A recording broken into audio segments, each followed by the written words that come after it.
That's great. So let's get started. So today I'm going to give the lecture I was supposed to give on Monday before I got convinced to give the other talk. Well, hopefully what we did Monday was still fun and so interesting.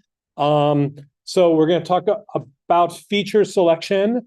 And so I'm going to kind of use linear regression as a guide for feature selection, and it'll help us think about how to select features from like a high dimensional space. And I will both give you all the answers and also tell you how those answers don't actually work so well.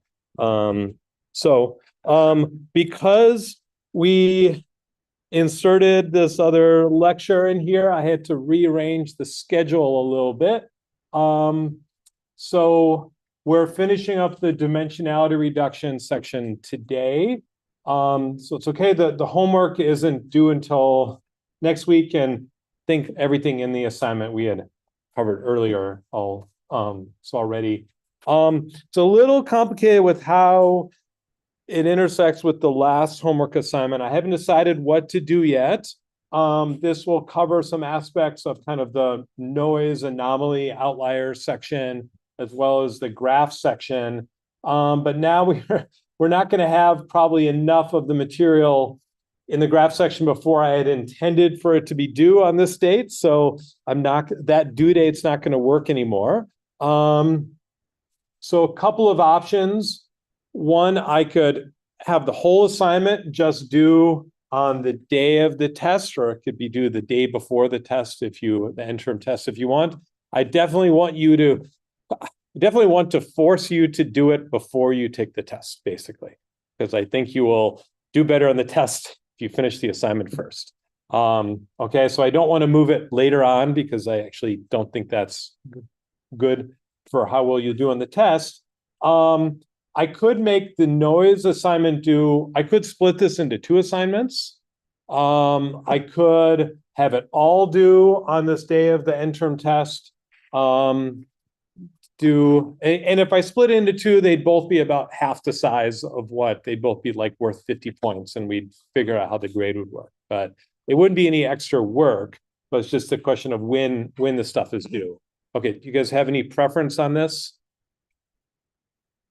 Rather, I could have the noise assignment actually due in 2 weeks from today. I could move it up a little bit, have it out of the way earlier, or I could have it still half of it due here, or I could have it all due here. Right.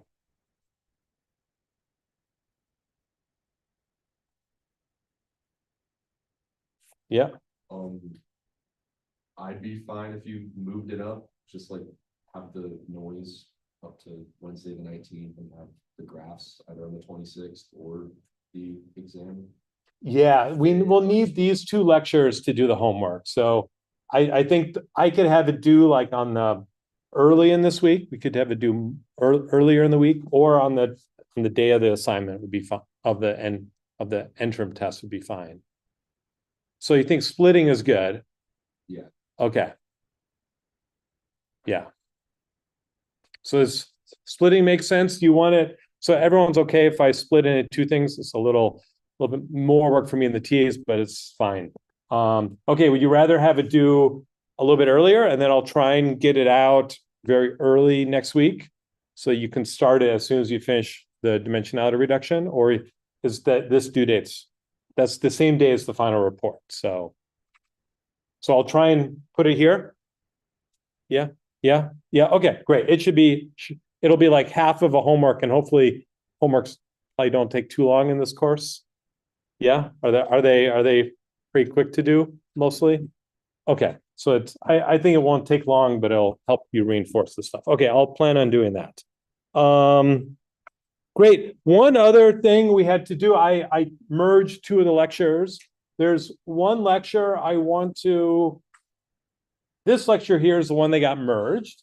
What I want to do in this class is kind of do like a kind of a deep dive into some of the ethical considerations we should be thinking about. So we'll probably do, I haven't exactly figured out, but we'll probably do some sort of in-class activity. I'd probably allow people to join on Zoom if you can't make it in class. I don't want to be as strict. As long as they're critical mass, I can do breakout rooms and stuff. But it's better if you do it in class. And so we'll try and so this will be kind of an in-class activity, and probably that will kind of contribute to part of the grade in towards homework 6 as well. So I think making it a grade activity. And this year in your final report, actually, something I've added this semester is you will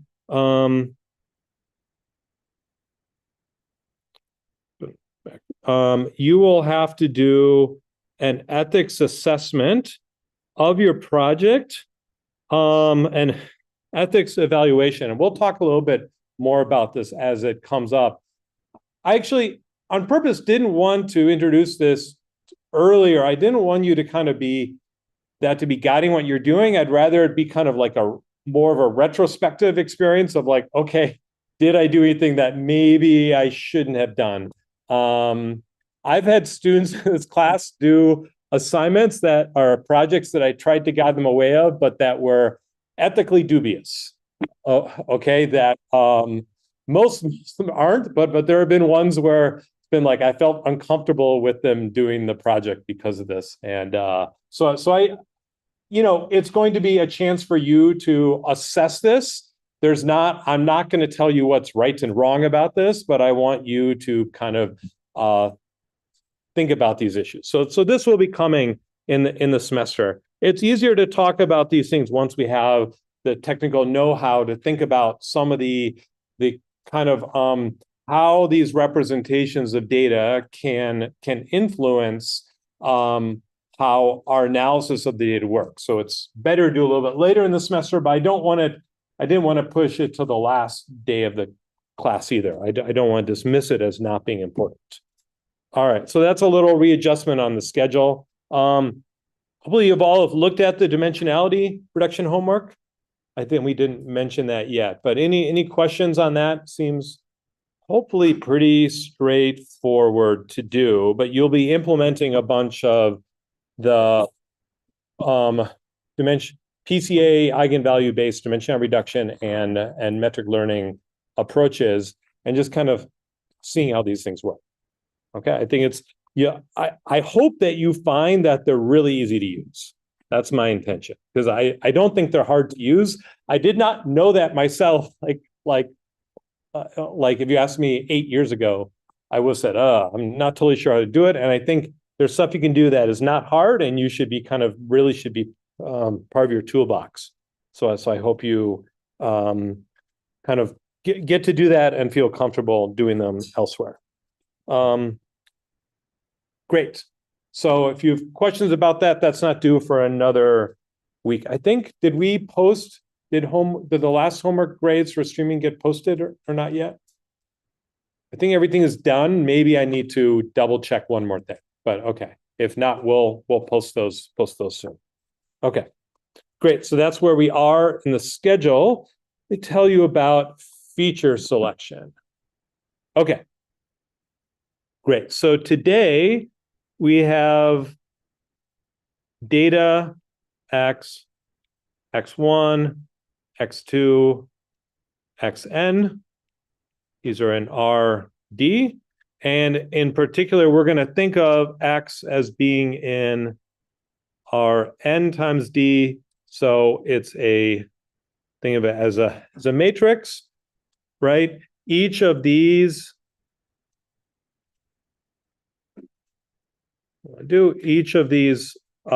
rows, right? So this would be xi. This is a row. But what we want to talk about today are the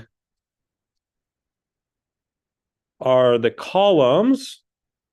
Okay, we'll call this xj. uppercase xj for the column in this in this matrix. This is a column. Okay, and this corresponds with a feature. Okay, so this is like a dimension. If we think of these as points in a high dimensional space, this is one of the dimension. We'd like to subselect a subset of these dimensions that is informative, right? I have too many dimensions. I don't want all of them, right? I don't want to deal with all of the dimensions. I would like the goal, okay, is going to be a skinnier matrix. Okay, we'll call this X prime in our n times d prime, where d prime, or let's call this k, n times k, where k is less than d. Okay, so it's kind of like dimensionality reduction, except I'm going to make sure that each of these columns I select are the ones that are winding up in here. Okay, so we're going to ensure that this is xj1, xj2, xj3. I'm just selecting a subset of these columns, and I hope that these are going to be informative. Okay, these are the features, which are probably the most important features. So, so something like that. Or a subset of small number of features, we'll say that is enough to give me a good prediction. Yeah. How would you ever do this over? Well, I'm viewing this as a type of dimensionality reduction. Okay, so typically, if we did principal component analysis, right, or singular value decomposition, what I get are that the columns here are going to be linear combinations of the existing columns. And so I don't really know how to interpret them. I don't know what they mean. Now I try and say, oh, I can understand that this data point, xi prime, right? I can just look at these three values here, which correspond with things I directly measured. And I said, these three values can tell me what's going on about this data point. I don't need all these other values here. Okay, so that's kind of the idea. I want to reduce to a small number of features, which is enough to tell me, and then I can say, oh, there's only maybe three things I need to look at, and those three things can inform whatever I'm trying to do with the data. Okay. Yeah. And so we're going to, will we be covering like different techniques on how to figure out which ones are the most important? Yeah, that's what the lecture is about. Right. Good question. Okay, so we have already, in fact, seen one method to do this. Okay, in the if you recall, if I can write properly, recall in the matrix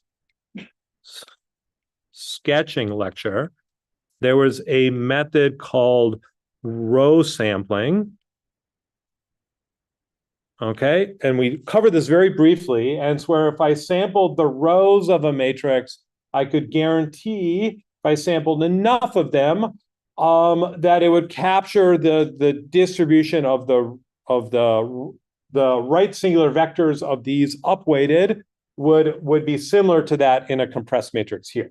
There I was, in this case, I was going from a matrix that looked like this, from N to D to and it's still going to be D, but by L by D, okay? And I claim that the right singular vectors and values of this kind of compressed matrix, and this was the case where we selected these rows as filling in here, okay? And I claimed I could approximate the right singular vectors by looking at this matrix instead, okay? And the problem was I needed to select something like the number of rows was something like D over epsilon squared, Okay, and so it was a pretty large number of rows I had to select to get this to work.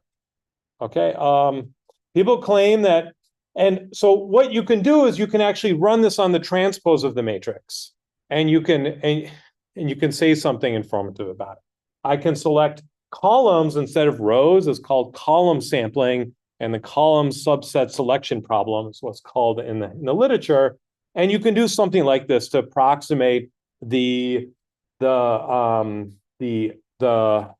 best projection of the subspace of the matrix.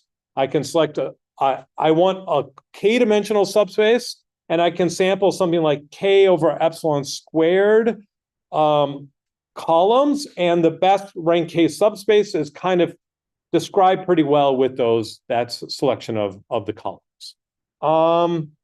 The problem is the number you need to select is pretty big. It's randomized. Deterministic approaches for this hard to say something about. There are lots of cases where they don't work. I don't think this really helps much in feature selection, but I just want to mention that this is one thing we talked about earlier, and you can do this on the transpose. So on the transpose, this goes to column sampling. And it gives you a solution for like a low rank approximation. How well can you do? And in some sense, it's the best you can do if you do like sampling by these things called the leverage score, which I mentioned in that lecture. Okay, so you can sample by the leverage score, and this kind of gives you the optimal thing to do here, but it doesn't work that great. Okay, so what is missing here, and when could you have a lot fewer features? It's when, like, I want to reduce from this x in n times d to a x prime to x prime in Rn times k. Okay, but for what goal? I think you need to kind of, to be effective at this, you have to really be thinking about what is the goal? What would I like to preserve by doing the selection of these columns, right? I want these columns to show up in here. What do I want to preserve? And I think where this works, when most people call feature selection, they're thinking about supervised problems. Okay, so for supervised problems, just to recall, now the input is going to be xy, which is in Rn by d cross 1 by n. Okay, so this is kind of a real valued label. All right, so each point is now going to be an xi, yi, where this is a label, and the goal is a function from xi where we want to approximate this label yi. Right, we're trying to learn this function. This is like supervised machine learning. Okay, and if you have a real value, then this problem is called regression. Okay, and so if our goal is least squares regression, then we want to find a function f for a score between x and y, where this is I equals 1 to n of f of xi minus yi squared, right? So I want to minimize the sum of the squared errors, right? Hopefully you've seen this formulation before. All right, so if I have regression and I want linear least squares regression, then as we talked about on Monday, then our function of xi is just a dot product. Actually, I'll call this alpha today. Alpha xi, right? This is our function. It has to be a linear function here. And so I'm just taking a dot product. Okay, so I'm just taking a dot product and I have to learn these parameters. This is now linear least squares regression. I need to find these alpha to minimize this function. And in fact, there's a closed form solution. Okay, the solution is alpha equals x transpose x minus 1 x transpose y. Okay, so I can do some linear algebra. I'm doing x transpose x. This is a d by d matrix. I take the inverse of this, multiply by x transpose times y, and this gives me the optimal solutions for the least squares problem. You can also solve it with gradient descent. Okay, so hopefully you've all seen this before. We're going to use linear regression as kind of an examination of the feature selection problem. There are other supervised problems. There's a similar story. They're not quite as well understood as linear regression. Linear regression, there's the things we're going to talk about is kind of completely understood, and we can kind of get into it and say, here, we're going to completely solve the problem, and then I'm going to tell you how it doesn't really solve the problem. And hopefully when you see this for other sort of nonlinear regression problems or classification problems or something else, you will feel a similar way of how it's, okay, you can do some techniques like this to give you kind of a subset of features which seem to be informative, but they may not really tell you anything, okay? Or they may not tell you what you think they're going to tell.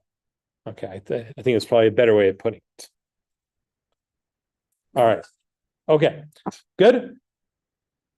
All right, so let's talk about the key trick we want to do here. We want to look at regularized linear regression.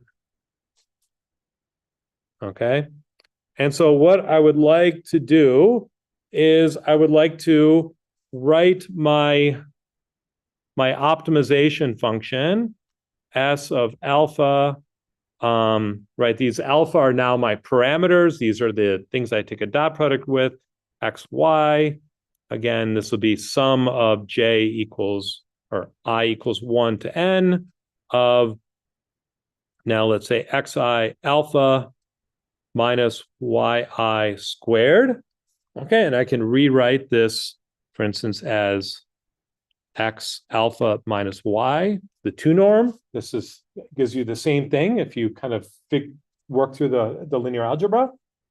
Okay, and so to do a regularization problem, I, instead of solving for alpha, I want to find the arg min alpha in RD for x alpha minus y, the 2 norm, plus, but now plus some parameter s times alpha squared.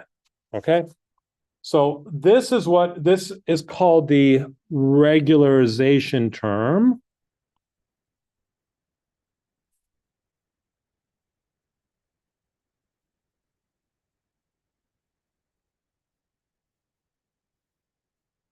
Okay, so how many people have seen a regularization term before? Is this?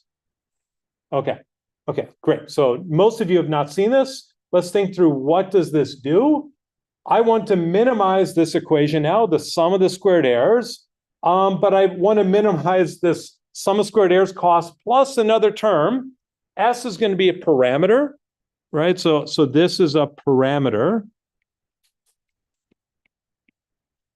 And I will have to I'll have to choose this parameter somehow. We'll talk about that. And I also want the 2 norm in this case on the alpha, the norm of the alpha parameters, to be small. Okay. I don't, and what this is doing is preventing my solution from being a really wild solution, right? If this term is large, right, that means I have very large coefficients. And probably what that means is I have some very large positive coefficients and some very large negative ones, and they will kind of cancel out to allow me to kind of fit through the data well. Okay. But that seems weird. I kind of would like simpler solutions. And this is saying simpler solutions are ones where the parameters tend to be smaller. Okay, and smaller parameters would be better here. If we think about what this would mean for just linear regression on the line, right? Let's think through. I don't have the offset here, but let's say I've got some data that looks like this, and my linear regression. Okay, so this is the x term, and this is the y term I'm trying to predict, right? So my error is this vertical coordinate, right? You've seen this before. Your residuals are in the y direction only, and my line is what I'm fitting through here, right? And so what is the parameter in this? When I draw this picture, what does the parameter mean? It's the slope, right? So alpha, I only have one parameter in this case, right? So alpha is the slope of the line. If I have multi-dimensional things, right? If x is multi-dimensional, it's coming out, I have the slope in other coordinates as well. But now I have multi-dimensional points, I'm trying to fit through them. And so I kind of don't want really high slopes. Okay? A really high slope would mean a very small change in x would be a very big change in y. I kind of don't want that. That's good. Hopefully that kind of makes sense. Okay, so I don't want high slopes because it makes it very sensitive to the data x. There's a whole other theory about why you might not, why it makes sense to have a regression term, but this is one reasonable explanation. Okay, so this is called ridge regression. This is called ridge regression. Regression or Tikhonov regularization. And this does not solve our kind of feature selection problem, but what we can do with it is actually I still have a closed form solution. I can still say x transpose x. X, this is inverse times y, but I add a term here, s squared times the identity matrix. It's the d by d identity matrix scaled by s. I'm just taking this identity matrix about the kind of the pointwise correlations in the different directions, and I'm adding a term on the diagonal by s, and I can still solve it. So I still have a nice solution. In fact, if this is strongly convex, just the least squares part, which it usually is, then this is also strongly convex, and gradient descent works like super fast and super well. Okay, so, but this doesn't really help me with the feature selection. Okay, so, okay, if everyone following along kind of how this makes sense so far? Okay, so there is a solution. The kind of solution to this is called Lasso, and I've heard people try to explain, including the author of this, why it's called Lasso. I don't know why it's called Lasso. Okay. Its explanation did not make sense to me. Okay, but it's a slight change of the previous formulation. And we want to set up the arg min of alpha in RD. Okay. Of the x alpha minus y, the least square solution again here, plus s alpha. Okay, so far looks the same, except I'm going to put a 1 norm here instead. So instead of a 2 norm, I'm going to put a 1 norm here. Okay, this is what makes it Lasso to put a 1 norm in place here instead. Okay, before ridge regression has a 2 norm here, right? The Euclidean norm, And that means we have this nice solution. It works really well. This one is a one norm. I no longer have the closed form solution. Okay. Okay, that seems not so good so far. It's no longer strongly convex. So you can run gradient descent, but there's going to be kind of these points where there's a discontinuity in the gradient because of the one norm. And so it's harder to run gradient descent as well. Okay, so far seems not so good. But the advantage of this is in high dimension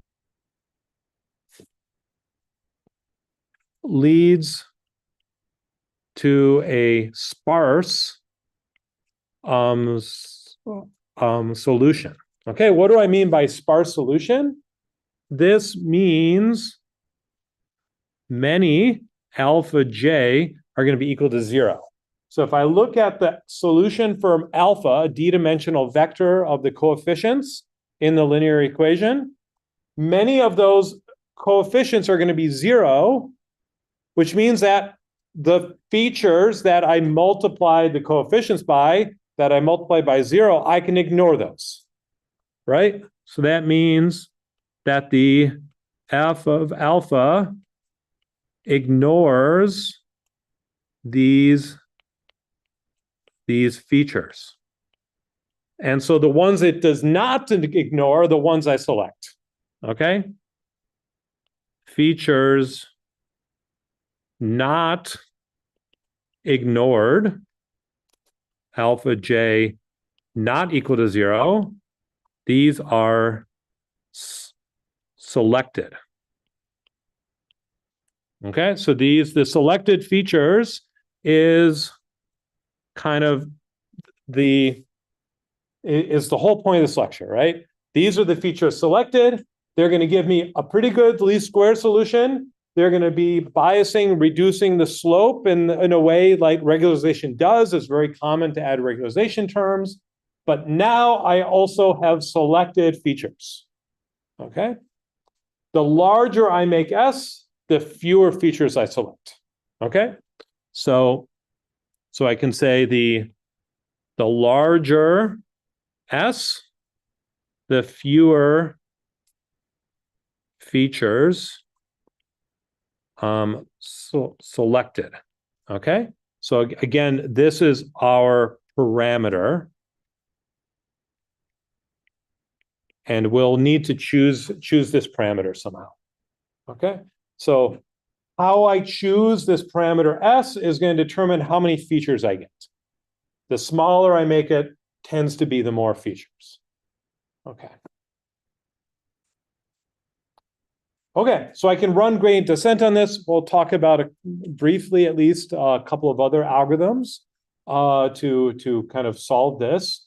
Some of them help you think through the meaning of S and how to choose S, and so that'll be useful for that. And so it seems like we've solved the problem of feature selection. If you apply Lasso, this was kind of a huge breakthrough when this came about in the 90s. So Terence Tao. Do you know who Terence Tao is? Probably the greatest living mathematician. So he actually collaborated with David Donahoe. Who talked. I gave a kind of a over perspective on his paper on Monday to really analyze why this worked in various ways, and some other sayings relate to this technique called compressed sensing. If you heard compressed sensing, this is kind of the really cool thing that came out around 2000. They thought, oh, we can do feature selection, we can identify sparse things. Okay, I'm not going to get into compressed sensing, partially because I think the important lesson from this is that these features are selected, I believe, are generally not that interpretable. Okay, but I think people have been kind of implying that they are in many, many places, but I think that the usefulness of them are largely overblown. Okay, so that's what I want to kind of talk about, why this seems to solve the problem. In fact, it is the optimal solution for the problem under this formulation of it. okay? But that they're not actually as useful as it seems like they are. These, if I say I want to make S small enough, or if I want to make S, say, large enough so that I have only two features, are those the two most important dimensions or features to be looking at? And do those tell me something causal about what's actually going on here? And I think the answer is no. Okay. I mean, it can, sometimes that is true. It is sometimes true, but it's not something that's reliably true. And so you can't just look at them and claim that you found something. It might be true, but it might not be. Okay. And the Lasso methods do not really give you directly a way to assess whether those are really important features or they're just kind of something that solved this equation. Okay. All right. Well, let me, before we go into this talk about the power of feature selection, there's a really cool kind of picture to draw. Why does Lasso work? Why does Lasso give a sparse solution? Okay. Why does Lasso give a sparse solution? Okay, so the first thing to do is I can rewrite as arg min alpha in RD x alpha minus y. Okay, this term here. Oh, yeah. Okay. I want to minimize this such that, so instead of adding a regularization term, I instead want to say such that alpha, the one norm of alpha, is less than or equal to t. Okay. So I claim this is an equivalent formulation for every S. There exists a t where this is equivalent. Okay. For all S in Lasso, there exists a t, so let's call this alpha t, such that it gives the same solution. Alpha S equals alpha t. Right, this is the optimal solution, and this was we'll call this the optimal solution of Lasso is alpha S with this parameter S. I can rewrite it as alpha t is the least square solution, but with the constraint that the one norm of the alpha parameters is bounded, is less than t. Okay, how can I see this? Well, what I can do is I can solve Lasso for this S, okay? And then I'm going to look at the one norm of the solution, okay? I'm going to set, so basically I can set t equals to alpha S star, the one norm. Okay, so I solve the Lasso formulation. I get alpha S star, the one norm, and I say that is the optimal least square solution where the alpha is, the one norm of alpha is less than t. Okay, because if I were to fix alpha and not make it any larger, and there's a smaller least square solution, let's say there was another alpha to have a smaller least square solution, but the same one norm as before, well, then that would be a better solution here. Okay, so if I fix the alpha one norm as the same as the optimal solution, then I can't find a smaller least square solution. Okay, so if I make a smaller alpha where this term is smaller, so it's less than this value t, then I might find an overall least squares solution, but it's going to be a different solution. And the overall, if I made this smaller, this could be larger still. Otherwise, if this was smaller than before and this was smaller, that would also be the optimal solution. Okay, so hopefully you kind of got this, but I can always change it into this hard constraint form. Okay, I can do the same thing with the ridge regression formulation. The same argument works here. Okay, but the important takeaway is I can write it in this hard constraint form. Now I can draw a cool picture. Okay, so this is R2, and our X is going to live somewhere in R2. Okay, and let's say that X is going to be here, and we're going to draw, this is the origin. This is going to be the value T. This is negative T in the Y coordinate, negative T in the first coordinate, and positive T in the second coordinate. Okay, so now if I have L2 constraint, right, the L2 constraint from the ridge regression, it's going to say that the solution must lie in this ball, right? This is, so this is actually, this is the space of alpha. Sorry, not X. Okay, so this is inside of here, inside of this ball is alpha less than or equal to or this is the 2 norm of alpha is less than T, right? So inside the ball, the 2 norm of alpha is less than T. That makes sense? So this is the parameter space, okay?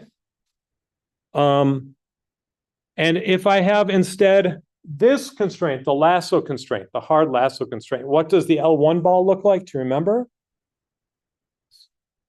Kind of the square, but rotated, the cross polytope. Yeah, in 2 dimensions, it looks like a rotated square. Higher dimensions is very different. Okay, but in 2 dimensions, it's this it's this rotated square. Okay. Okay, and this is the constraint inside of here is alpha 1. The 1 norm is less than T. Right? This makes sense. This is my hard constraint now. Okay, now I'm going to say that this is my optimal solution right here. Okay, and this is a least squares problem. That means that the space of solutions for the least squares problem is going to be strongly convex. It means it kind of looks like a parabola, and I'm going to draw kind of the cross section. So the cost is minimal there. That's the smallest cost. And then here is all the solutions that are slightly larger cost are inside of here. Actually, let me draw it slightly differently. So all the slightly larger costs are in here. These should be growing like ellipses. That's the constraint you get from having a least square solution. Okay. Then if I increase the cost a little bit, I can be inside of this distance. And when I get to here, I get the ridge solution right here. This point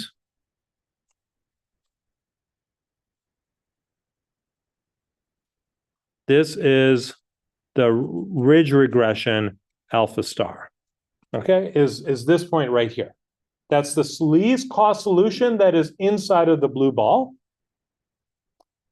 But I've not found a ridge regression solution, a lasso solution yet. And if I drew this correctly, what's going to happen, and it might fudge the drawing a little bit to make this work, but where's the solution going to be here? I'm going to claim that the solution is going to be exactly on this point here. This is the lasso alpha star T. It's going to be right here. Okay, and it's in fact going to be right on the corner. It's going to tend to be on the corner of this cross polytope. This red cross polytope is this really pointy object. Okay, it's got these corners and it's got these sharp ridges in higher dimensions. And the solution, the closest point, inside the cross poly to here, based on whatever the least squares cost is, will tend to be on the corners or on the ridges of this polytope. Whereas the ridge regression solution is in here. Okay, what's special about this point here on the corner? It's what? No, well, I've set some parameter to t. If I set t equal to 1, then this would be, what would the coordinate values be here? Well, it's 2 coordinates. So what are the 2 coordinates? 1 and 0. And which one of those is really interesting? Nope. The solution here is equal to 1, 0. And what did we want in our solution? We wanted these zeros. These zeros are really nice because that's where we get the sparsity, the sparse solution. The zeros correspond with the coefficients. It means that this coefficient, the second one, the y coefficient here, we can ignore, right? Our solution gives us a 0 in this coefficient, and that means we can ignore that feature, right? And so this is what's kind of super powerful about Lasso. To understand the shape of this cross polytope thing in high dimensions, to really understand it, but it basically, this picture tells the story. You'll tend to find solutions right on the corners and the ridges of this thing. And those ridges and corners occur, the more pointy that corner or ridges means more the coordinates are 0. Right? If I'm in higher dimension, there's a third dimension that's coming out here. It's kind of like a tent with a tent pole in the middle and goes here. And this ridge right here has the z coordinate coming out of the plane as 0 also. So if it hit the z coordinate, that would also be a big win. Yeah. I guess with this interpretation, visualization, how do you, like, for the features that are really important, are they just going to like the top corner of the diagonal thing instead of the side one, so it's a 1 instead of 0? Yeah, the one that this selects, so important meaning select perhaps, means that it has a 1 here. But if it's, let's say I'm in I have three coordinates, and there's a tent coming out here with the tent pole and kind of sides coming down, that if I hit this ridge, the first and the second coordinate are non-zero, and the third coordinate is 0. They aren't necessarily 1, but they add up to be t. Right? So they don't need to be 1. The 1 is not the important one, the 0 is, right? You want a bunch of the coordinates will end up as 0, right? And the more I shrink t, I make t smaller or s bigger. Making s bigger is the effect of making t smaller. I'm more and more likely to hit one of the corners, right? If I'm it basically, this shape gets rounder and rounder, and my pointy shape gets closer and closer to the origin. So it's hard to hit the sides, easier to hit.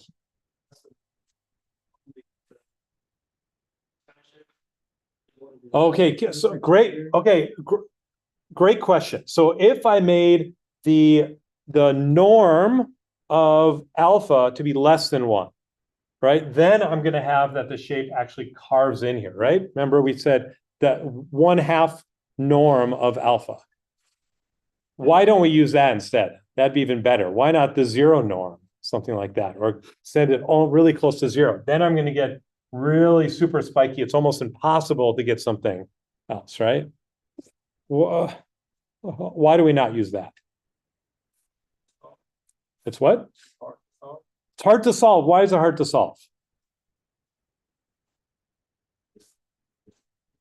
What do we need to do run gradient descent? What differentiable? Okay, yes, you're a modern machine learner. But what other element would we like to run gradient descent to make it faster?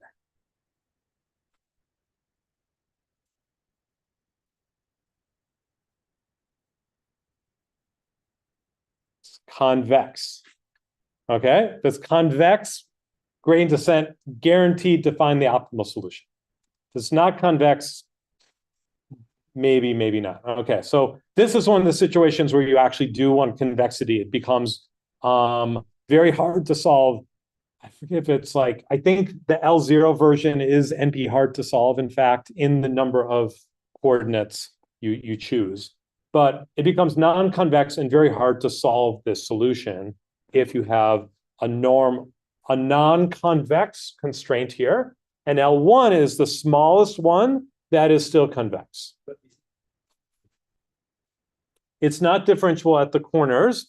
Yeah, and like I said, Lasso is harder to solve than ridge regression because of this, right? It's non-differentiable at these points, and the solution tends to be at these points.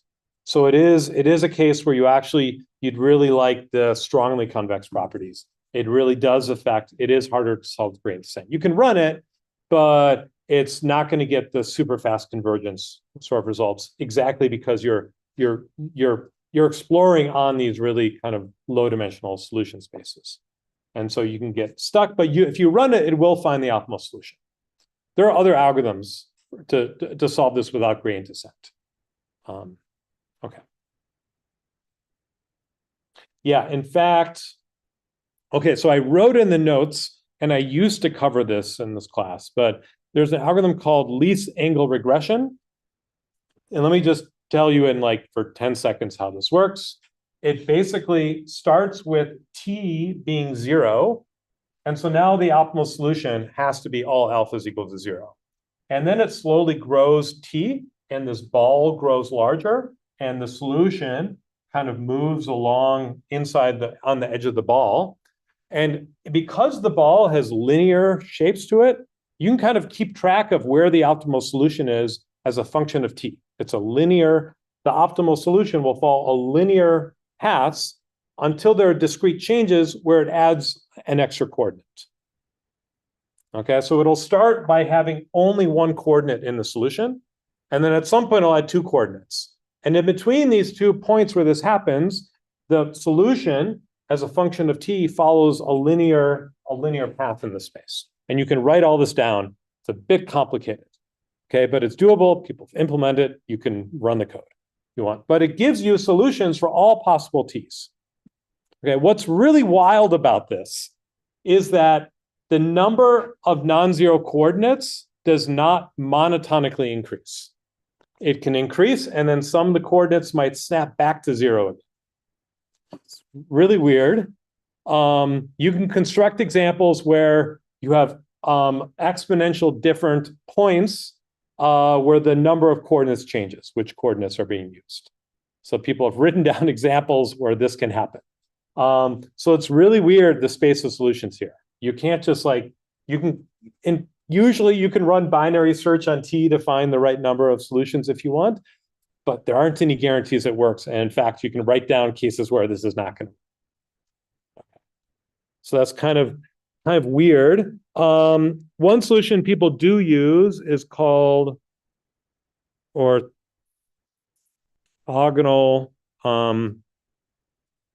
matching pursuit. Okay, and let me just write this down quickly, and then we're going to kind of probably move on to some other stuff. So I'm going to set a residual R equals Y, which is the values I've not explained yet. Okay, and I'm going to set alpha j equals 0 for all j. Okay, and then I'm going to greedily solve the problem. Okay, for I equals 1 to k, the number of coordinates I want to find, I'm going to set xj equals the arg max xj in x, so the column such that the norm of the dot product of the residual with xj is as large as possible. Okay, so the column most aligned with the solution, right? So if I'm here, the solution is I can't draw it in this picture. Okay, but it's the column that has the highest, the dot product with that column best explains what's in the residual, right? Which starts out with y, the information I have. Okay, so then I set alpha j, which is the jth coefficient, as the arg min of gamma of the residual minus xj times gamma squared plus s times gamma, right? So I solve Lasso, but only for this one coordinate, which is the coefficient of the column I've just selected. The best fit the residual information here. Okay, and then I update the residual to be r minus xj alpha j. Okay, and then I return alpha, which if I only do k steps, alpha will have most of the coordinates are 0 still. Okay, so this orthogonal matching pursuit, it's a greedy algorithm. I find the one coordinate that best explains it. I find the best fit, subtract it off the residual, and then it repeats. Okay, this is not guaranteed to work. There are cases where the data is very structured and has very meaningful things and noise where you can show that this can work under some guarantees, but you may not know that ahead of time if you haven't looked at your data. But this is a kind of a popular way to try and solve for Lasso here. Yeah. Is it that the case that you want to Yeah, I want to find the one that explains the most information each step.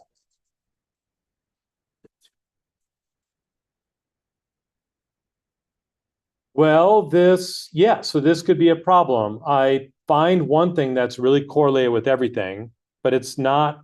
It could be that one column has correlation. I mean, this is really with respect to the labels, right? So it's different than a column subset selection. It's with respect to the labels, but there's one column that kind of fits the labels well, but is off in all the other coordinates. And then there are two other coordinates which individually, if I use them jointly, I can completely fit the solution. But I can't do it once I've already fit to the first coordinate, right? So I could make a wrong choice early on and get a very wrong solution, right? So this is not, so you can make wrong solutions in this greedy algorithm, and there aren't really guarantees unless I put a lot of assumptions on the data.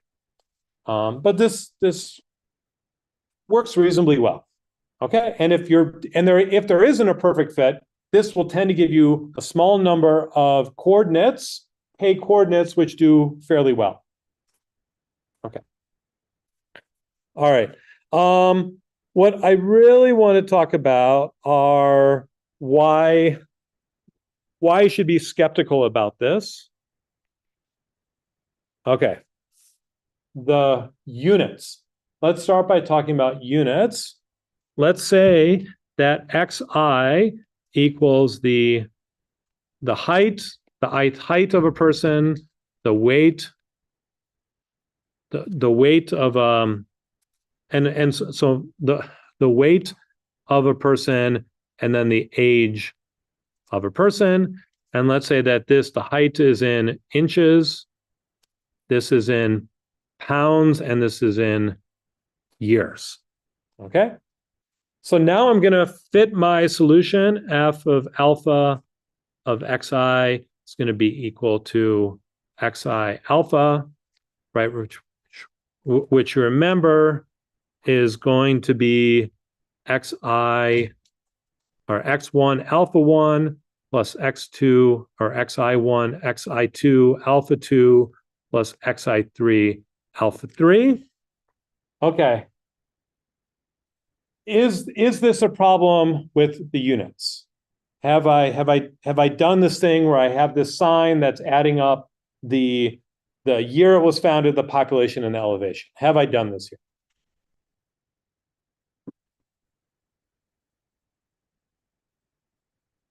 What do you think? Who thinks I've made this faux pas where I'm mixing units in a summation?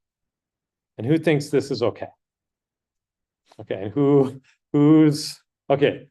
I'll let you think. We're going to vote again. Thank you for voting, and almost voting. You're kind of like abstaining at least. You're registered. There was a vote, so I appreciate that. Okay, let's This time, everyone needs to vote for one of two options. Okay, who thinks I'm adding up units with mixed units in the sum? Who thinks I'm not doing that? Okay, you are right. I'm actually safe here. This is actually totally fine because the unit of alpha 1 is going to be 1 over inches. Of alpha 2 is 1 over pounds, and alpha 3 is 1 over years. Okay, because I'm predicting something that could be a completely different unit, right? The alphas are canceling out the units. Okay, so if I change from inches to feet or from pounds to kind of grams, well, then the alpha will change in exactly the same way to cancel out the units in the same way. I'll get the same least squares solution. The least squares solution only cares about the y value, which I didn't write up here. So this is not a problem. This is not a problem. Okay. Now, let's write up alpha equals arg min alpha and rd. And I have x alpha minus y plus s. So I've written up the problem for Lasso now. Okay, this least squares part is fine because alpha is canceling out the coordinates in x, subtracting off whatever the units are in y. So if y has units, let's say y is predicting income, the alpha units would actually be income over inches, income over pounds, income over years. Right? So this all the units are fine here. But is Lasso okay? Who thinks Lasso now has a problem? Who thinks Lasso is okay? Okay, let's vote again. Thinks Lasso is a problem like the adding up the sign of the units? And who thinks Lasso is okay to do here? Okay, I fooled both of you again. You were correct. What is Lasso doing wrong now? The side, like in height, not in 1 over height, or in 1 over inch. Yeah, so what part of this is broken? The regularization term here, right? This guy is now doing alpha 1 is adding up alpha 2 plus alpha 3, and these, that's what this, or the absolute value of these. Okay, that's what this one norm is doing, and this is adding up things with mixed units here. Okay, so when I add a regularization term, I've broken this beautiful thing where the linear regression cancels out the units. Okay, so this is no longer okay when I have mixing units together when I do a regularization. I want the coefficients to be small, but what the coefficients are changes when I go from inches to feet, or when I go from pounds to grams, or years to days, right? When I change the units here, it changes the meaning of this regularization term, and I'm penalizing different things by different amounts. Okay, that unit ball in the parameter space, the L1 ball is now have a weird thing to do because it depends on the units I have. Okay, so now I'm back to this thing where I'm doing this thing which is not logical. Okay, so what do you typically do? What is the recipe for this? Yeah, okay, so I want to normalize first. Okay, so if you ask someone like who likes Lasso and you say, well, yeah, these unit thing is a problem, what should I do? They'll tell you, okay, I should normalize. Okay, first of all, there are kind of two ways to normalize. What are the two ways to normalize? One called something that's called standardizing. Okay, and what this does is for, and I do this for each column or feature, right? So I'm going to take all of the xij that are elements of a column J, And I'm going to do two things. One, I'm going to subtract the mean. And then two, I'm going to divide. And so the mean is going to be the 1 over n xij, right? The mean. And then I'm going to subtract, or then I'm going to divide by the variance sigma squared, which after I've subtracted off the mean is xj prime squared, right? After you've subtracted off the mean, then I'm dividing by the variance. What this does afterwards is it has it so that for xj, all the values look kind of like this. So they kind of look like a normal distribution. Okay, so the mean is 0. So this is 0 mean, and this standard deviation is 1. Okay, so all the variables kind of look like this. Okay, this is one common way to do it. Another common way to do it is 0, 1 normalization. Okay, and now I want for all xij and xj, I want to, so its value is going to be between 0 and 1. Okay, so I do this in 2 steps. They always have these 2 steps. One, I subtract something. So I subtract the min xij from all xij, right? So I subtract the minimum. When you subtract the minimum is now at 0. Okay, that means that everything is greater than 0. And then 2, I'm going to divide all xij by the max I xij. Okay, so if I divide by the maximum, then the maximum value is itself divided by itself. That's 1. Everything else is smaller. They're already between positive, so they're all now all between 0 and 1. Right? So this has it. So this is xj, and all the values lie in here. And it's kind of like there's a uniform distribution between 0 and 1. Okay, so these are the kind of the 2 common ways to do this. Okay, doing this definitely better than not doing it. Okay, it will put everything on kind of the same scale. Does this solve the problem? Probably if it was solved the problem, I probably would have been more excited about it, right? This sometimes solves the problem. Okay, but there are some problems with either of these things. Okay, well, what are the problems? Problems with normalization. Okay. Okay, so first one, they are affected by outliers.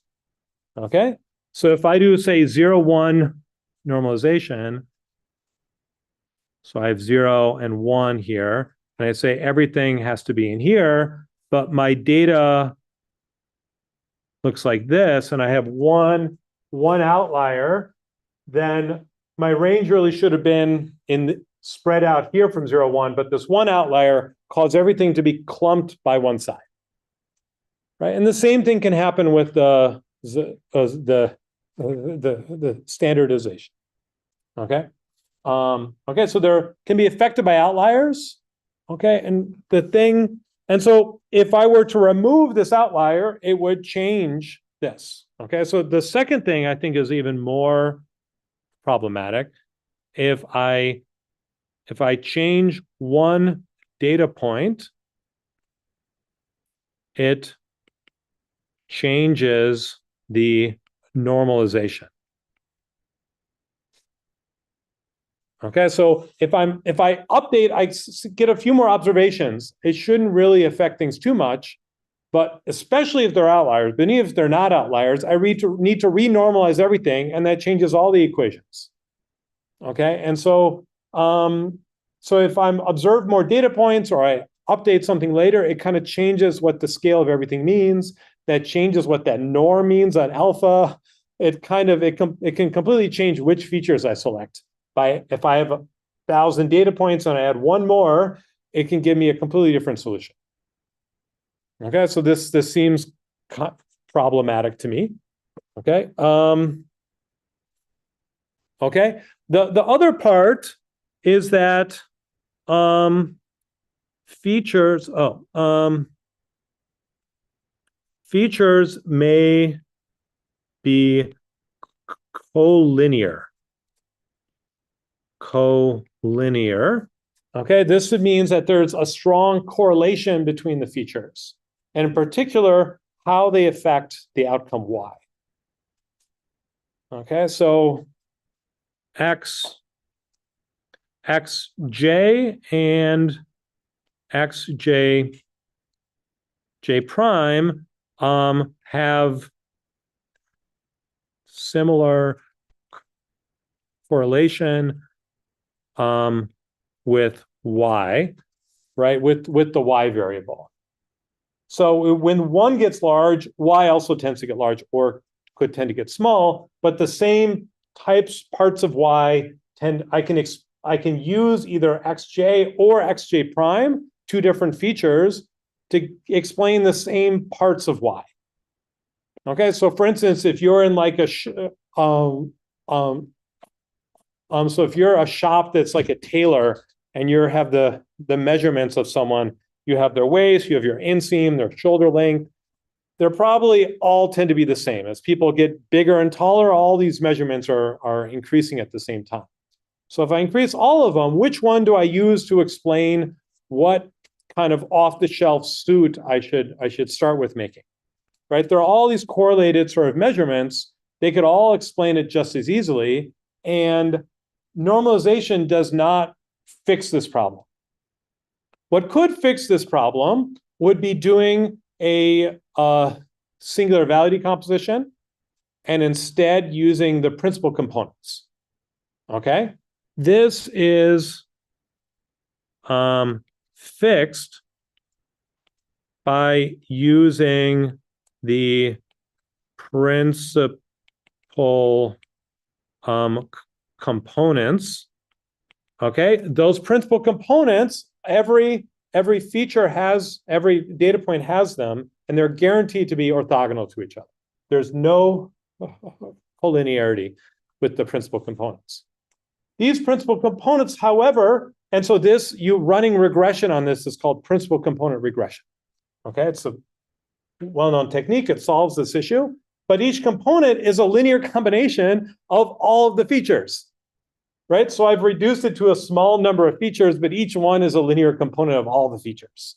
Those are not sparse themselves. So I have sparsity in the principal components, but not in the actual description of which of the original features are important. So this doesn't solve the problem either.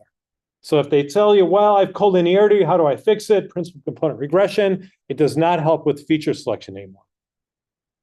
Okay, so this kind of solves collinearity, but not feature selection, which was why we wanted to use this.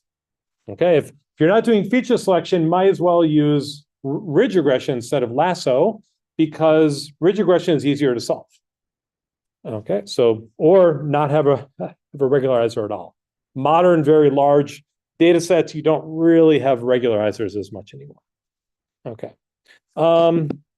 Okay, so what can we learn from a sparse alpha S star equals the arg min alpha x alpha minus y? Okay, well, what can we learn from a sparse solution from Lasso? Let's say it's 0.3, 0, 0, 0, 0.2, 0, 0, 7. Okay. Okay. Well, let's say this is our solution. What can I learn by looking at these coefficients?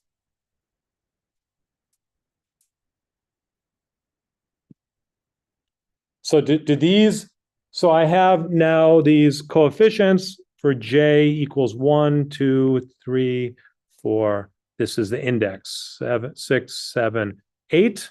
Okay. So a bunch of the coefficients are 0. The alpha j is 0. Alpha 8 is much larger, right? This one seems interesting. This guy is alpha 8 star. This is the largest, right? So coefficient is the largest coefficient. Can I say this is, what can I say about this? Explaining, looking at this coefficient to explain my linear regression solution. The feature is more important. I've seen many people claim this. I've been in PhD defenses where they were claiming this, and I tried to fail the student. Okay. So I'm kind of, yeah, I'm a hard grader at those things, but yeah, this, please don't do this.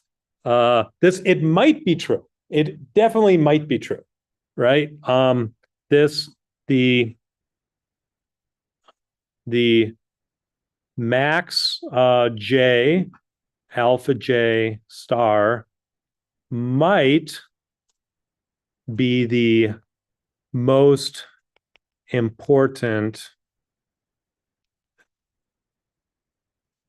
feature, but maybe not. Okay. So why might it not be the most important feature? What could be going wrong here?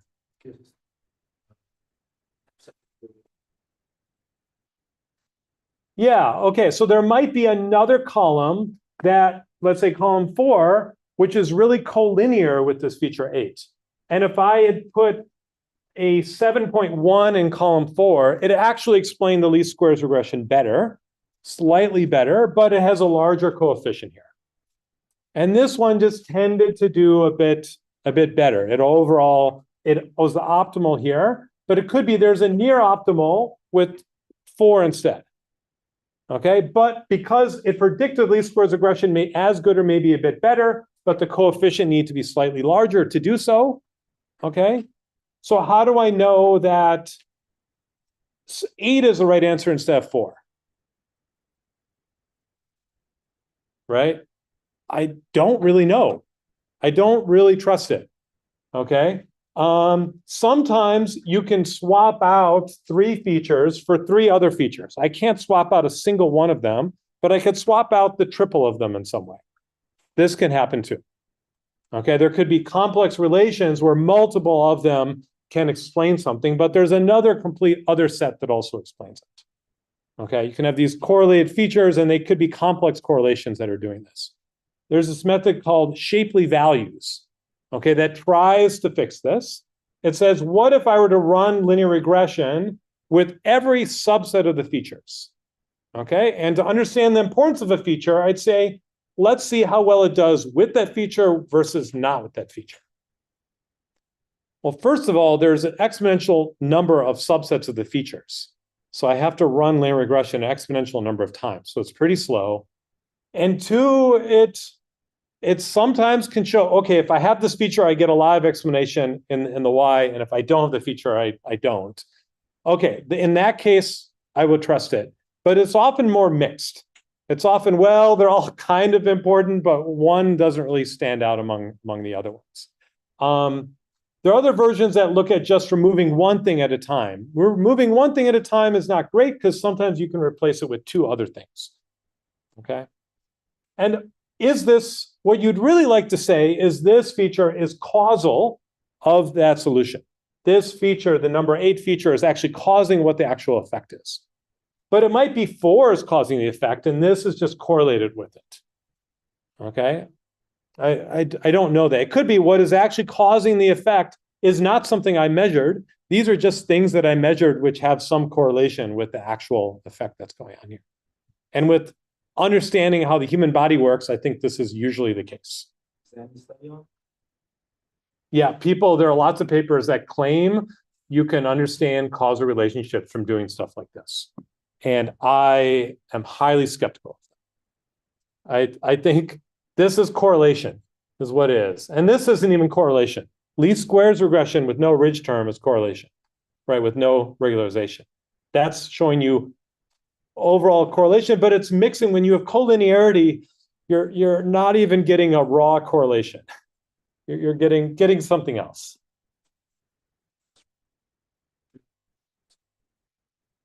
It gives you sparse solutions. Sometimes it gives you sparse solutions that capture the solution really well. You can get very close to the true solution with the sparse one. And those are the most important characteristics, and it generalizes well, and it's great. But you can't know that by just looking at the solution. If it is that case, or if it was something where you could have swapped it with a very different solution that gave you basically as good, right? So there are other methods for like looking at decision trees, trying to understand which features are most important. They basically have the same issues. With large language models, people are trying to find the sparsity-induced kind of stuff that happens. Basically, it's the same issues. I've seen examples that seem like, okay, there's probably something really cool going on here. You have identified this one thing that is controlling this. But I don't believe it always works, and people are overgeneralizing when this works. Okay, so I've given you all the tools. I've given you the warnings not to use it. Yeah. Least angle regression optimally solves this. And in fact, it gives you the solution for every value S, so you can choose S later. But if I say I want 3 coefficients, non-zero coefficients, there might be 2 different values of S that give me disjoint sets of coefficients that are both exactly three of them in there, right? So maybe I take the smaller S is better, but I mean, it doesn't solve this issue of is it an important feature or not. It solves this problem, the optimization problem, but not this problem. And so that's what feature selection was supposed to do. But it's kind of, and sometimes it works. I will say sometimes it works, but I don't trust it as like a black box thing. Okay. All right, so hopefully, sorry to be a downer if you took this class to learn how to do feature selection, but I